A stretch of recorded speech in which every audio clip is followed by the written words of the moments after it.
خلاص اخدت قرار الاستقالة وجهزت نفسك، يلا بينا على تقديم الاستقالة. يلا بينا. هدفك في المرحلة دي 3 حاجات: تسيب الشركة في أسرع وقت، تاخد مستحقاتك كاملة، تمشي بشكل مرضي للطرفين. العروسه مين بقى في الثلاث موزز دول؟ الرابعة.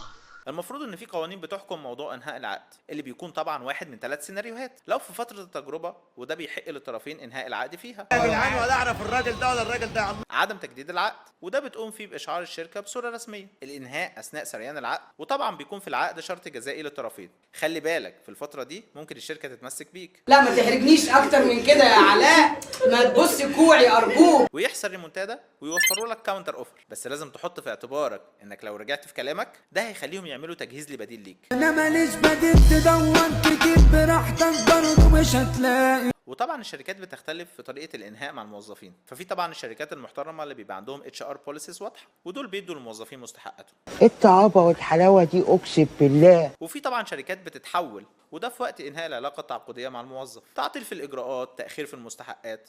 إيه القرف ده يا جدعان، في إيه؟ علشان كده ميعاد تقديم استقالتك مهم جدا في حساب مستحقاتك واستلامها، لان لو كان عدى عليك اكتر من 10 سنين فانت ممكن تمشي في اي وقت ويتحسب لك انهاء تعاقد، وكمان تاخد مستحقاتك كامله. ونصيحتي ليك امن نفسك قبل ما تمشي.